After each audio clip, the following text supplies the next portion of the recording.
Last summer, Alden Hirschfeld spent the time getting himself into the best shape of his life. The work paid off. He was having his best professional season on the ice and was up in the American Hockey League with Grand Rapids. But everything changed in January when Hirschfeld had a seizure while sitting on the bench during a game.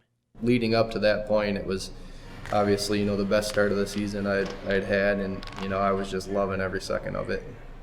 It was a home game in Grand Rapids, and, my family, my wife, daughter, everybody came up for the game. They hadn't seen one yet. They've been doing battle for the last 30 seconds.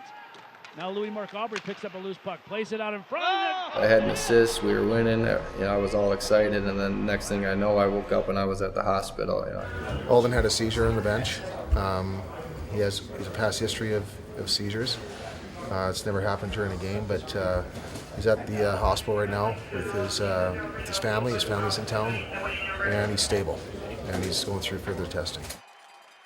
From the seizure on, I don't really remember anything, but later on, when I was in the hospital, I kind of realized, okay, this isn't a good situation, and I had tons of questions coming into my head, like why did this happen? Like, what did I do? I don't understand it. One day I was driving across state and had the game on, and I heard something had happened on the bench, and that a player was down and something clearly was not right. You know what? They're something's wrong. Something's wrong here. Something's seriously wrong now. There's a little bit of a panic. You got somebody down on the bench. Oh, boy. Oh, my goodness. Everybody is off the Grand Rapids bench. They've opened up they're bringing out a stretcher. Yeah. A couple days later, I was contacted about seeing Alden in the clinic, and that's where we first met. Detroit and Grand Rapids staff decided that, I better take the rest of the year off and kind of try and figure out exactly what's going on. So they got me set up with the top surgeon and epileptologist in the country. He came in with his wife and his mother, and they gave me a fairly good overview of what had happened not only in the last year or two, but there was actually some interesting history that had gone back a number of years earlier too. Well, I'd had a couple prior, but they had only been when I was asleep at night. And I was on medication, had, some tests done, and I was still healthy and okay to be playing because they had been when I was asleep, nothing when I was awake. And then, with having this one while I was awake and in a game, obviously it's dangerous. He had already had some brain pictures taken in years past, which he provided to me. And one of those pictures shows an abnormality in part of the brain called the temporal lobe on the left.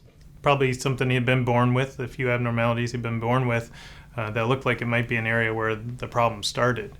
He had a type of benign, what we call vascular malformation, where there's a nest of blood vessels that have formed kind of an unusual structure that isn't supposed to be there. And they can leak out little bits of blood. And when they do that, blood is very irritating to the brain, and that actually can cause seizures. Most of the time when we have seizures, people don't have any specific areas. It's just, something in the electric circuit. But in his, fortunately, it did look like there was something that could potentially be triggering it. With what had happened on the bench, he knew that he may have some significant restrictions if he wasn't more proactive, because the medications that he was on were helping, but not to the point that had made him completely seizure-free. Alden is on a little bit of a time bind, too, because of surgery tomorrow. Some of you have read that in the papers that doctors, after a number of weeks of trying to figure out what caused his most recent seizure, and actually both seizures, have come to a conclusion. They know what they're going to do, and his surgery is scheduled for tomorrow at what time? He'll be there at 7 a.m. He has to be there at 7 a.m. So he's on his way literally from the rink up to Grand Rapids where the surgery will take place. I was just kind of frustrated not being able to play, and then I would, pray about it and just ask for, guidance and support and to help me learn why. And I think, over those, the last 2 months of looking for an answer, just talking with more and more doctors and learning exactly what's going on in my head and where this malformation is, and potentially, removing it, you'll be, then seizure-free, hopefully for the rest of your life. And with having, like I said, my wife and a young daughter, that's more important, obviously, is, the next 30 years, not the next, 3 days.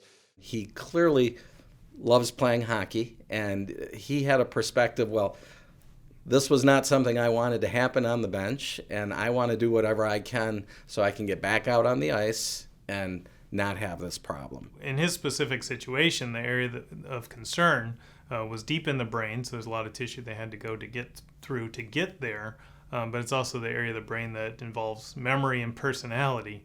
And so it was a little bit of concern of how much normal tissue would be affected, how much problems he'd have, following the procedure. And then anytime you're talking about memories and personality, we're worried about what that means for him long term. And the left temporal lobe, where mine was all the way basically right up against the little wave in the middle of your brain, and there was a malformation that was causing the seizures that needed to be removed. So in order to do that, they cut open from right here on my forehead all the way down to my ear here. When Alden texted me a picture from the hospital, a picture of his head, and I thought, it went from scary, because brain surgery is scary, like heart surgery. And then I saw his head, it went from scary to really scary. The doctor that performed the surgery called me right away. He said things were as good as could be expected. He was doing great, needed some additional monitoring for a little bit because of the extent of the surgery, but should be going home, on time and back home. I couldn't do anything for about 8 weeks. It was the first 3 weeks where I wasn't even, I didn't really get out of bed. I was sleeping pretty much 20 of the 24 hours. He would stop by, and we were able to talk with him on a weekly basis, and it was tough for him to come to the arena because he wanted to play, he wanted to practice, but at the same time, he made sure we were aware of when his doctor's appointments were, what the next step was.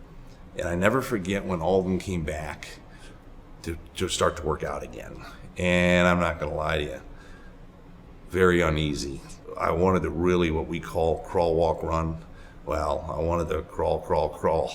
Alden's personality and his desire to succeed, his desire to get back and compete, that didn't last real long. If it was completely up to me, I probably would have just jumped right in and tried to go as hard as I could. But thankfully, it wasn't up to me, and it was between the doctors and Jonesy and just being able to listen to him and trust him that, hey, we got plenty of time. We're going to slowly get back into this, and then we'll start going harder and quicker and stronger and faster, but we'll time it right up to the season, and you'll be ready to go. Don't worry. He's been playing hockey since he's a little boy. That's what he knows. And his whole mindset, his heart, he was coming back to play hockey. Our organization did the due diligence. We talked to the doctors, we got the reports, we made sure Alden and his family were comfortable, and at the end of the day, it was just a perfect fit. We knew his training in the off season would help him, and so once that day came, day one of training camp, and he was very excited to get back, and we got all the clearances. It was a no-brainer for us. And making his comeback to the Huntington Center in the Glass City for the first game this season. Let's give a big warm T-Town welcome to Toledo's own forward number 23, Alden Hirschfeld. That's probably the best moment I've had in hockey, and I got goosebumps, and I just felt like a little kid in a candy store. I was so excited to get out on that ice and to hear them announce me and just be back into the uniform and playing a game with my team and friends. To see him skate out there, stick in the air, saluting the fans, and embracing the support that they've offered him all throughout his recovery was phenomenal, and that's something I'll never forget.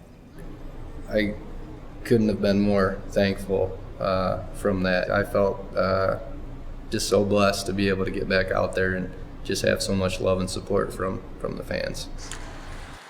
Hirschfeld's going to take it instead. Hirschfeld comes around the net, turns, fires, he scores!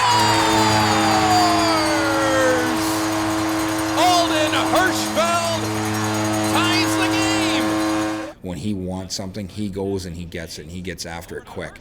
So with the help of Dan Jones, his off-season training, the way his lifestyle is with his family, it's surprising that he was back that quickly, but I'm not surprised with how well he's done in his recovery. This guy just embodies character. Great husband, great father. Alden Hirschfeld in the game of life is going to be huge success.